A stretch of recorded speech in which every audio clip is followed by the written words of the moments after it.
My name is Harvey Gantt. I'm a principal with Gantt Huberman Architects, which is a division of the Bergman Company. Well, I grew up in a salt-of-the-earth working-class family in Charleston, South Carolina. We lived in a very small neighborhood. I went to a school in Charleston. Those schools were segregated at the time. Red Elementary School, Burke High School. Graduated second in my class.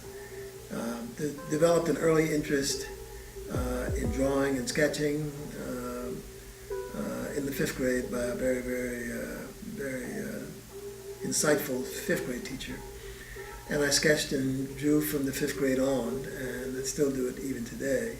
But it was in the ninth grade in Burke High School that I decided I wanted to become an architect and started to look around for schools to go to. And ultimately, after evaluating Howard University, A&T State University, Tuskegee, all of which were all black institutions back in those days, in the late 50s. I got a guidance counselor who advised that I might want to look at predominantly white schools also, and ultimately ended up at Iowa State University for a couple of years. And then after deciding that the cold weather was just not my speed, I decided to come back decided that Clemson University was a good alternative. I wanted to practice architecture in the South. I wanted to make my contacts there in the South, and it occurred to me that a lot of the people I would make contact with in cold Iowa were not going to be in the South. So for a lot of good reasons, it made sense to go to school closer to home, and Clemson was a good alternative. And but I couldn't ignore the fact that no one had ever gone to Clemson who was an African American before. So in the winter of 1961, I made an application to Clemson and made 4 or 5 subsequent applications for each term, and finally filed a lawsuit in the summer of 1962. And trials occurred in the fall, and the winter of 1963, I was admitted as the first African American student in the architecture school at Clemson. When I went to school, the architects we emulated, the masters at that time, were all from the modernist school, the Walter Gropius School of Architecture, Le Corbusier, Louis Kahn, and many others back in that time, and even the younger architects that were surfacing on the scene were people who were practicing form following function and simplicity in the design and forms itself. So just about everything I did, in fact, I never did a Beaux-Arts type building. None of us did the old classical designs that were probably much more prevalent in the earlier part of the 20th century. We were all excited about these new architects that came and followed World War II and were exploding the world in terms of their designs at that time. And most architecture schools in the South, and I think across a large part of the country, we're pushing this kind of exploration of new forms in a more modern context, without the frills and what I call the gingerbread that we used to put on the buildings. A window was a window was a window, and a wall was a wall and a wall, and a form was a form, and you tried to put those into pleasing shapes that made people feel good. Anyway, when I got out of school, I went to a firm like Odell Associates, which was a prominent firm here in North Carolina, and perhaps in the Southeast. And one of the reasons that I went there, aside from the fact that they offered me a job, was that it was interesting to see the designs that they were using. They were doing some very cutting-edge kinds of things. The first Coliseum here in Charlotte was one that I remember, a wonderful church that they did over in Belmont, South North Carolina, and various elementary schools like Double Oaks were all very contemporary designs. In fact, they look a lot like the stuff that we were doing in college. And so I got attracted to the firm and was hired into their design department. And that's really where I started to really begin to feel in love with modern architecture. But to supplement my income, I would, on my kitchen table, people would come to me, African American professionals in the community, that probably couldn't go to some of the subdivisions that they wanted to, so they often bought lots in fledgling suburban areas that weren't fully developed, and they needed someone to design a house that they wanted to do, and they've heard that this young architect was in town, and so they hired me to do their blueprints, as they used to call them. And it was another chance for me to express myself in terms of what I thought modern design was about in a residential context. I didn't get that opportunity to do it. Now, the question was, how did it evolve? How has it changed since the time I got out of school in 1965 to today? I think modern architecture has gone through a number of different changes. I can't even recount all the periods. But we had postmodernism and a kind of, I don't know how to describe it, but a lot of people got into starting to put gingerbread back on buildings, fins and decoration, and sometimes a recall back to the old classical period. And and also became very stylistic about what they did. I mean, Philip Johnson went from being the guy who did the Glass House to the guy who did the AT&T building in New York, and some of us who was fledgling architects in our 20s and 30s were beginning to get confused as to why were we abandoning this older form, which we thought worked so well, and another group simply saying, yes, these buildings need to be made more interesting. So people started talking about buildings with character and timelessness, and clients started asking for those kinds of things. But some of us sort of just stuck with, let's continue to design the buildings that actually where the function was expressed in many ways in the form of the building itself. And we had some good models here in this state and beyond. For us in Charlotte, Harry Wolff, for example, was a young architect that some of us went to work for. My partner did. And we continued to believe that modern was still better, although it could evolve from the purity of maybe what Gropius and others were doing back in the 30s and 40s and 50s to something else as an extension. It has to do with form. It has to do with expression of elements to the building and not covering it up. So a structure is a structure, and you put it in its proper context and in its proper place. A window is a window, and you don't embellish it with anything more than what that window needs to allow a light to come in. But because we now understand sustainability a lot more, today we might take a window and we might do something with it to help with the management of the overall thermal characteristics of the building itself. In the interest of sustainability, we will put sunscreens and sunshades and other kinds of elements on a building on a window, for example, to make it look different. We express the materials that we use for expressing buildings would tend to be modern in there. So rain screens are used quite a bit more, and we are using metal on buildings, and so sometimes the materials enhance the form of what the building is going to be like. Although for my own preference, brick has always still been an exterior material that I continue to like, and I think it ought to be used in a certain way to express what you want to have in a building. But we are not limited in modern architecture to some standard shape, a rectangle, a square. The building can follow and shape itself to the landscape. And when buildings do that, I think they are much more modern. A roof might be trying to tell some story about what's happening on the inside. I think of a sanctuary at a church. Some people like to make it flat. Some people want to make it flat with a clerestory up at the top. Some people want to raise it.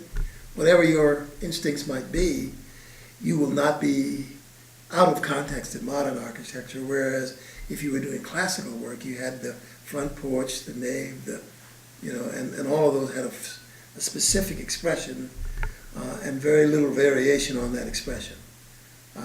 Beautiful buildings, but I can take a classical church and many pre-modern architecture, sanctuaries, for example, churches, and they followed a certain pattern and they looked a certain way.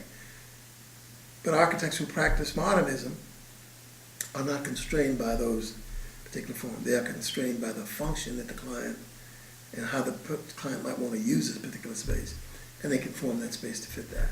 That's the biggest difference to me. It's the form. What the client needs, it is a combination of what's been handed to you as the designer. And in most cases, you're given a unique site that's unlike any that may be existing. And you're given a unique program of what the client wants. And it's the architect probes to find out how the client would use those spaces. And the creativity comes into play then. You're putting these things together: site, client's needs, client's budget. I also suspect that one of the reasons that modernism rose to the top and became popular is because in a lot of ways we could build less expensively if people thought about it really hard. I mean, the craftsmanship often required to build many of the classical structures, the elements on the exterior of the building and interior for that matter, a lot of us can't replicate today, and we couldn't do because of cost. So when you take site, program, budget into consideration, modernism made a lot of sense for us because that's what you did. You shaped the building to fit the client's functional needs, but you also made sure that the budget was being met. The selection of materials, etc., all allowed for that to occur. My most enjoyable experience is going into one of my buildings and it's working. You can't replace that feeling with anything. Awards don't do it. Money doesn't do it in terms of a fee on the building. It could be the smallest building in the world if it works. And you remembered the client when they were in your conference room trying to tell you what they wanted to build. And you created something that actually worked for that client.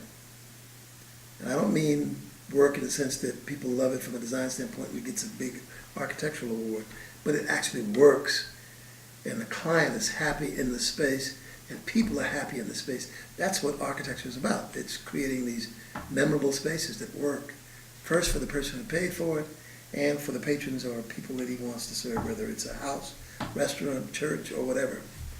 So my best feelings have always come in the aftermath.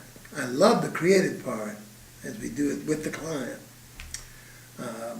I had the guts to design the church that I go to every Sunday. And I say guts because if you go to something and you're the architect and it's not working and you're married to it through membership or even a house, you will live with that experience for the rest of your life. So if it's good, it's great. If it's not good, it's not so great.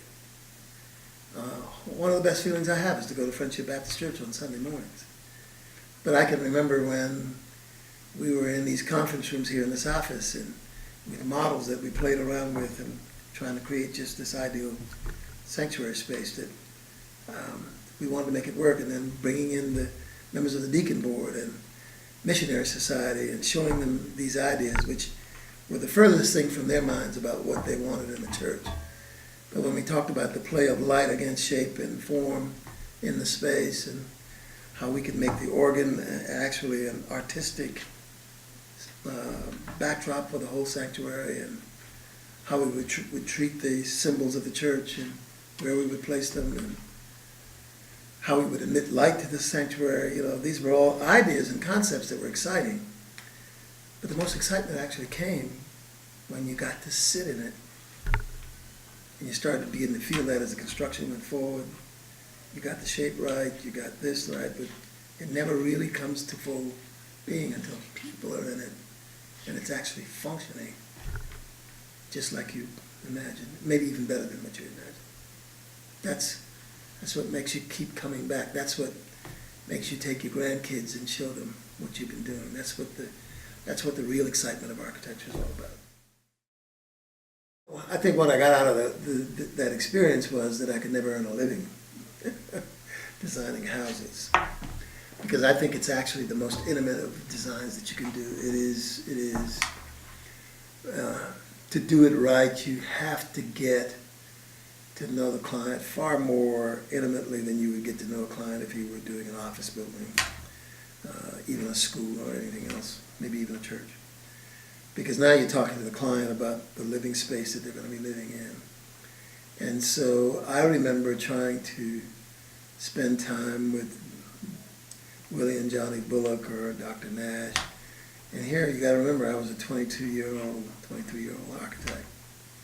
Not even licensed yet. And sitting with them trying to figure out what their lifestyle was. What is it that they like to do? Does she like to cook? If she likes to cook, you ought to celebrate the kitchen. If she likes reading, maybe good spots to curl up and read with proper lighting might be good. If he was an athlete and he, had a need to have some indoor games, how much space do you give him, and can they afford to allocate that kind of space? Or how much yard spaces of that site should you set aside to allow for basketball and other kinds of things? It was those kinds of crazy little intimate things you found out about them. So you actually, when they invited you to go somewhere to a party, or if they had something at their existing house, you try to go so you could get to see what they were like and how much the space that they were in was being constrained because the design wasn't quite what it needed to be. So when they talked about dining room meant something to me. Do you really dine, or do you want dining to be, do you want the dining room just to be a kind of a showpiece in the house? Because you really eat in your kitchen, or you really, those kinds of issues came across. And then you go to the paper and you try to put it on. I was working on my kitchen table, so you tried to sketch, and I do a lot of sketching before I do any real serious drawing to see whether or not we were getting what we wanted. And back then we had to worry about the budget, and I think the budget, when I think about what the cost of the house was, it's amazing how cheap it was if you look at it today and what it would cost back then. But I got to watch the house go up, and I watched their excitement, as I did the other clients who I did the house for. And watching them go, and sometimes getting to go on a Sunday afternoon when they're walking through the rafters with the stud framing and all going up, and sort of saying, "Oh, you really got this right," or "Maybe you got this a little bit too small, and can we adjust this?" Or always hearing clients' expressions when they see the house in the ground on the site. Back then it was exciting to me, but very discouraging when they said, "I thought I designed a pretty big house for you, and this looks really small." But they didn't understand the nature of form itself, and that is when you are out in the big old world, anything looks relatively small until they actually saw it become three-dimensional. A lot of them changed their minds. But it was a fun period for me. It was a nice supplement to my income, but it was also fun for me to test out how I worked with clients and how well I could interpret. Much of what I think about architecture, even to this day, is how well can we extract what the user is thinking, and then put something creative in the place that they would be comfortable with. You know what I mean? Mm-hmm. That's the key. My early experience was with that, and juxtaposed against what I was working for in my real job, my real day job. And in my real day job, I was designing classroom buildings, a science building on the campus of Johnson C. Smith today. And those were great experiences, but they couldn't compare to the experience of working with people on a more intimate scale. But the time that it took to do those houses suggested to me that I'd never be able to do 10 or 12 or 15 of them and earn a living with anybody, because it just takes too much time. If I look back over the history of our firm, we have always been asked to take,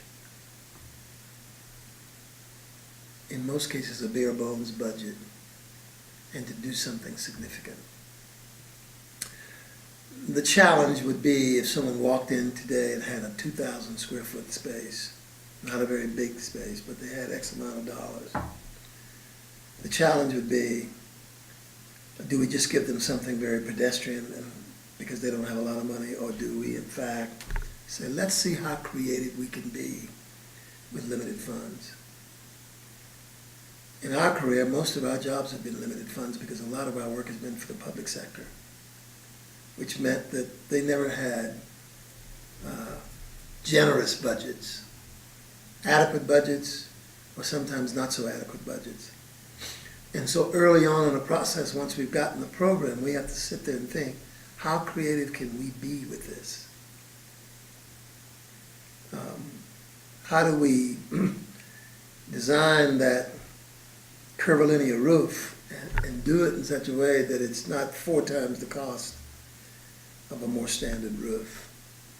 And if we did do the curvilinear roof, what can we reduce costs on somewhere else to sort of put all our eggs in that particular basket, because we think that's a part of the building that's most important. So that my big challenge has always come at the beginning of the project. Numbers, budget, size, and then program, what it is that they want to do. And then how do we make it become something other than pedestrian?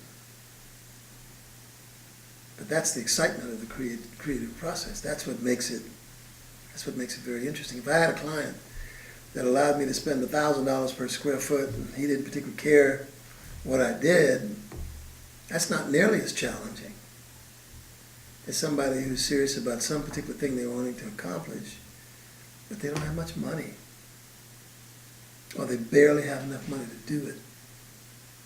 How do we do it? We knew early on that we were never going to get the big time budgets, because we were probably never going to design for very wealthy people. We were going to probably be doing a lot of things in the public arena. Education was one of those areas. We were going to be doing it with taxpayer funds in many cases. And therefore, our budgets were not going to be big, but it still didn't say we didn't have an opportunity to do things that were special and different and good. So my challenges were not so much any particular phase of the architectural process as much as it was putting this thing in context and saying, can we bring our creative skills to bear given the realities of time and budget? What advice would I offer to young architects? And I see them all the time because they're right here in this firm, some of them only a couple of years out of school. But we also see a lot of architects who come into this office to visit, and we talk with them. First, I'm always excited to see them because it takes me back to a time when I was a fledgling architect myself. It is a profession that you can gain a whole lot of satisfaction from because you can touch and feel what you actually have done.